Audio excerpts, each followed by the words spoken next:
Okay, so you want to own a Mississippi Riverboat. You picture a broad white packet steamer sliding away from the levee, paddle wheels beating the brown river into foam. Cotton bales cover the lower deck. First-class passengers step into a long cabin lined with polished wood, mirrors, chandeliers, and white tablecloths. At every landing, more freight comes aboard. More passengers buy tickets. Mail sacks change hands. The boilers keep turning wood into steam and steam into miles. The river is your highway.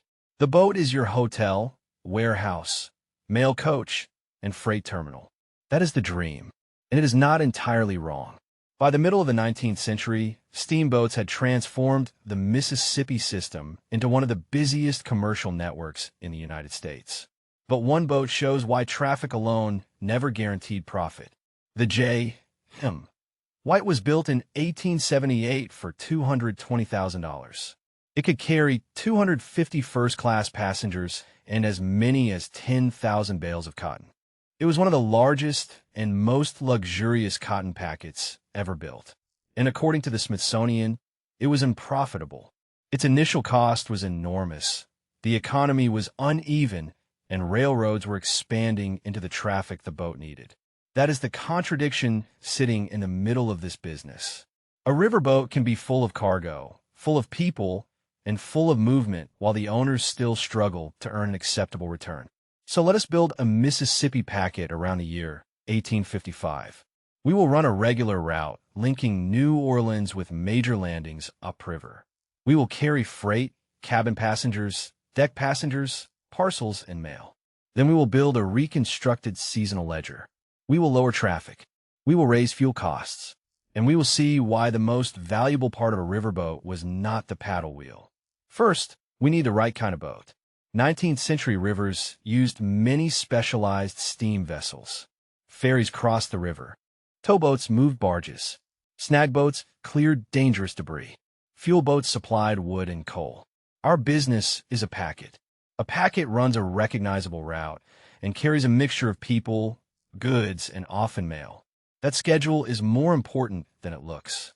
A farmer does not want to guess which week his cotton will move. A merchant does not want goods sitting indefinitely on a muddy landing. A passenger does not want to arrive at the levee and discover that the next boat may appear sometime next month. Regularity turns a boat into infrastructure. Now, by the vessel. A Mississippi packet needs a broad, shallow hull because the river is constantly changing beneath it. Sandbars move. Channels narrow. Water levels rise and fall. A boat that carries more cargo but draws too much water can become a very expensive building sitting on a sandbar. Above the hull sits the steam plant. Boilers create pressure. Engines convert that pressure into motion. Paddle wheels push the boat through the current. Then the business begins adding everything that does not directly move the vessel. Passenger cabins, dining space, kitchen equipment, beds and furniture, garbodics, offices for the clerk, lifeboats, and safety equipment. The more luxurious the boat becomes, the more capital is trapped in a machine working in one of the most destructive transportation environments in America. Antebellum Mississippi steamboats did not enjoy long economic lives. The National Postal Museum estimates an average lifespan of only 5 to 6 years. Fire, collision, boiler failure, shifting channels, and submerged snags could end a vessel long before the owners expected to replace it. That means your capital cannot be recovered slowly. A boat that looks profitable before depreciation may be consuming itself faster than the ledger admits. After 1852, regulation adds another operating layer. Federal law strengthened inspection requirements for passenger steamers, including hull and boiler inspections, hydrostatic boiler testing, licensing of engineers and pilots, and limits tied to passenger certificates. Safety was not optional overhead. It became part of the legal right to operate. Now fuel the machine. Steam looks modern. Its appetite is primitive. Western River steamboats could burn roughly 1 1/4 of wood per hour according to a National Park Service summary, although consumption varied widely by boat, engine, current, load, and fuel quality. A cord is 128 cubic feet of stacked wood. That means a working steamer can turn a shoreline forest into operating expense with astonishing speed. And you cannot simply load enough wood for the entire season. Fuel occupies weight and deck space that could carry paying cargo. So packet operators depend on repeated wooding stops. The boat buys fuel along the river, burns it, frees the space, then buys more. This creates a hidden supply chain. A cheap cargo rate means nothing if the boat is forced to buy expensive wet wood at the wrong landing. Fuel quality matters too. Green wood weighs more and produces less useful energy than well-seasoned wood. The seller sees a cord. The engineer sees steam. The owner sees miles per dollar. Then hire the crew. The captain runs the business and carries legal responsibility. The pilot reads the river. The engineer manages the machinery. Firemen feed the boilers. Deckhands load freight, move lines, and handle landings. Clerks sell passage, record cargo, collect money, prepare manifests, and communicate with agents. Cooks, stewards, cabin workers, and other service staff support the passenger business. The pilot deserves special attention. The Mississippi is not a fixed road. A safe channel remembered from the last trip may have changed after a flood. A pilot must know bends, currents, sandbars, islands, snags, landmarks, and the depth available to the boat in front of him. A good pilot does not merely prevent an accident. He protects utilization. Every day spent grounded is a day the vessel cannot sell the next trip. Now, let us open the revenue side. The first stream is freight. Cotton became the iconic cargo of the lower Mississippi, but packets also moved grain, pork, sugar, tobacco, lumber, manufactured goods, machinery, livestock, and countless smaller consignments. A freight deck behaves differently from passenger cabin. The customer is paying for weight, volume, distance, speed, reliability, and handling. A bale occupying deck space from Vicksburg to New Orleans prevents another load from using that same space. The operator therefore cares about freight mix, not simply total tonnage. Dense cargo can exhaust safe weight before the deck looks full. Bulky cargo can consume space while leaving weight capacity unused. Cotton looked ideal because bales stacked efficiently and New Orleans connected river freight to ocean shipping. But the antebellum cotton economy was also deeply tied to enslaved labor. The packet earned transportation revenue from a commodity system whose production rested heavily on slavery. That historical fact sits inside the commercial volume that made the lower river so profitable. The second stream is first-class passenger revenue. Cabin passengers pay for more than movement. They buy a room or berth, meals, shelter, social space, and relative comfort. This is why the upper decks of famous packets became increasingly elaborate. But luxury creates an economic trap. Every chandelier, larger cabin, piano, dining table, and decorative panel adds cost and weight. The passenger sees prestige. The owner needs enough premium fares to justify the floating hotel above the freight deck. The third stream is deck passengers. They travel cheaply with little privacy and few comforts, often sleeping among freight rather than in private cabins. Their individual fare is smaller. Their space requirement can also be smaller. On some routes, their numbers were enormous. Smithsonian records note that deck passengers could outnumber cabin passengers 3 or 4 to 1. The fourth stream is mail and express business. A packet already moves on a route. Mail adds revenue to movement that would happen anyway.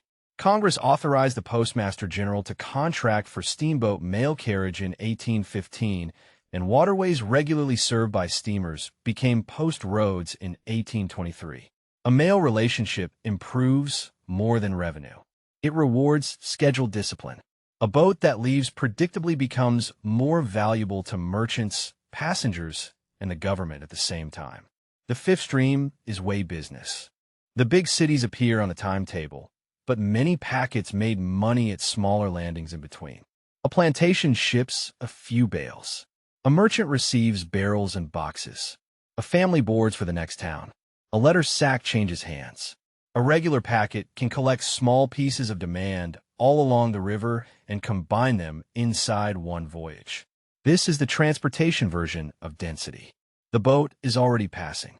Every profitable stop spreads the cost of the trip across more customers. But each stop also consumes time. Lines must be thrown. Freight must be identified. Cargo comes off before new cargo goes on. The clerk must keep the account straight. Stay too long, and the schedule weakens. Rush the landing and cargo is damaged or left behind. The strongest packet is not the boat that stops everywhere. It is the boat that knows which stops pay for the minutes they consume. Now, look at the surprising relationship between passengers and freight. On the upper Mississippi, passenger receipts had exceeded freight receipts by 1850. That does not mean every Mississippi packet became a passenger business. It means the revenue mix could change dramatically by route. A cotton packet near New Orleans may depend on bales. A northern packet serving a migration corridor may depend more heavily on people. The boat looks the same from shore. The ledger can be completely different. Now, let us build a reconstructed operating season. This is not a surviving account from one specific steamer. To avoid pretending that one historical fare schedule represents the whole river, we will use 100 accounting units and focus on the relationships. Assume our packet produces 100 units of revenue during a commercially active season. Freight contributes 48 units. Cabin passengers contribute 22. Deck passengers contribute 11. Mail, parcels, and express traffic contribute 8. Way business and miscellaneous transport contribute the final 11. The vessel looks diversified. Now open the cost side. Fuel consumes 18 units. Crew wages, pilotage, engineering, deck labor, and cabin service consume 22. Food, passenger supplies, laundry, and cabin operations take 8. Routine repairs, boiler work, hull maintenance, paint, rope, and machinery consume 12. Agents, landing expenses, inspections, insurance, paperwork, and other operating friction consume 8. Then comes the cost owners most easily underestimate. We reserve 18 units for financing, depreciation, and eventual replacement of the hull, boilers, engines, and major equipment. Total cost is 86 units.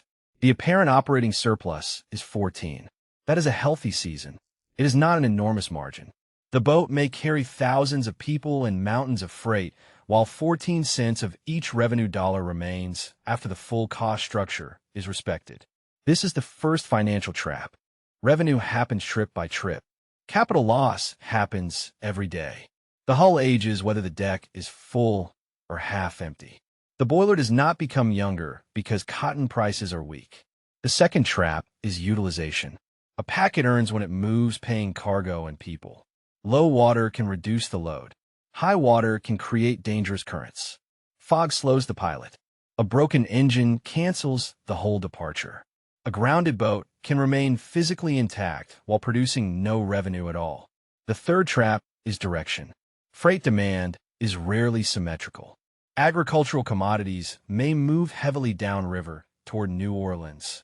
Manufactured goods and passengers move upriver. If the operator cannot find profitable traffic in both directions, one leg carries too much of the round-trip cost. The fourth trap is schedule credibility. The boat that leaves every Tuesday can charge for reliability. The boat that is always waiting for a little more freight teaches customers to use another line. A half-full departure can sometimes be more profitable over the long run than a full departure that destroys the schedule. Now, perform the first pressure test. A weak harvest and growing railroad competition reduce freight and passenger demand by 20%. Revenue falls from 100 units to 80. Fuel falls slightly because the boat carries less weight and may make fewer marginal stops. Food and handling costs also decline, but the captain, pilot, engineer, core crew, inspections, debt, and capital reserve do not disappear. Costs fall from 86 units to roughly 78. The original 14-unit surplus becomes 2. Traffic declined 20%. Profit declined almost 86%. That is what fixed-cost transportation does. Now change is second variable. Traffic remains strong, but the price and quality of would worsen. Fuel cost rises 50%, from 18 units to 27. Revenue remains 100. The original 14-unit surplus falls to 5. One boiler repair or grounding can now erase the entire season. This is why a boat could look busy at every landing while its owners became poorer. The visible business is movement. The invisible business is controlling the cost of movement. Now look at a real failure. The J.M. White entered service in 1878 for the Greenville and New Orleans Packet Company. It was 321 feet long, extraordinarily powerful, luxurious, and built to carry 250 first-class passengers and as many as 10,000 cotton bales. It cost $220,000. On paper, scale should have made it unbeatable. More cargo per trip, more premium passengers, more revenue spread across one hull. But the Smithsonian describes the White as unprofitable. The initial investment was too large, the economy was uneven, and the railroad network kept expanding. The boat had economy of size. It did not have enough protected demand to justify the capital. That is an important distinction. A large boat lowers cost per bale only when the bales actually arrive. An empty section of deck does not refund part of the purchase price. An unsold cabin does not reduce the boiler count. The White finally caught fire at a Louisiana landing in December 1886 and burned to the waterline. The fire ended the vessel. But the business problem existed before the fire. Failure looked like one of the grandest packets on the river, still making trips, while the return on the capital underneath, it remained inadequate. The asset was impressive. The economics were not. Now compare that with a stronger model. The steamboat New Orleans began regular service between New Orleans and Natchez after its pioneering voyage down the western rivers in 1811 and entered what the National Park Service describes as a profitable career. The lesson is not that small old boats were automatically better. The lesson is that a useful route comes before a magnificent vessel. A strong packet owns a scheduled passengers, remember. It has agents who know which landings will have freight ready. It maintains fuel relationships along the route. Its draft matches the water it normally encounters. Its pilot understands the river. Its capacity is large enough for demand without forcing the owners to finance empty luxury. Freight, passengers, mail, and way business share the same trip. The boat leaves on time often enough that merchants plan around it. That is the flywheel. Reliable departures attract freight. Freight supports the schedule. The schedule attracts passengers and mail. More predictable traffic allows better fuel planning and crew utilization. The weak operator measures how much the boat can carry.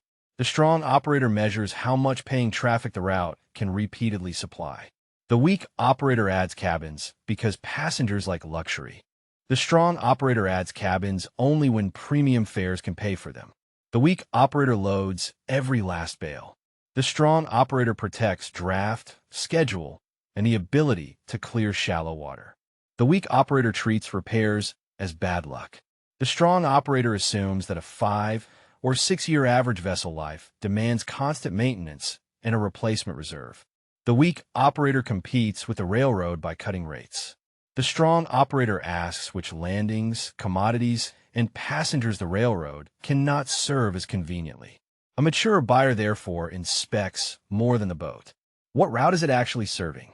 How many paying trips can it complete during a normal water year? What percentage of revenue comes from freight, cabin passengers, deck passengers, mail, and small landings? How balanced is upriver and downriver traffic? How much wood does the vessel consume per hour, and where can it refuel? How often has the hull been repaired? How old are the boilers? Which pilot and captain relationships stay with the boat? What does the schedule look like during low water? How much capital must be reserved before the next major rebuild? And most importantly, what happens if the railroad takes 20% of the best customers? Those questions reveal the actual asset. The future eventually answered them. Railroads could move freight and passengers on schedules that did not depend on river depth. Bridges and improved roads changed where people crossed and traded. Federal inspection made steam travel safer, but also formalized compliance costs. Towboats and barges became better suited to moving massive bulk cargo. Many packets lost the traffic mix that had supported their passenger cabins and frequent landings. The river did not disappear. The profitable use of the river changed. So can owning a Mississippi riverboat make you wealthy? Absolutely. For decades, packet steamers connected farms, plantations, river towns, ports, merchants, migrants, and mail faster than the transportation system they replaced. A strong boat could sell the same movement to freight shippers, cabin passengers, deck passengers, the postal system, and dozens of small landings during one trip. But steam power does not create demand. Luxury does not create utilization. And size does not protect a route from a better transportation network. The paddle wheel is not the business. Owning a reliable schedule on a river full of paying freight and passengers is.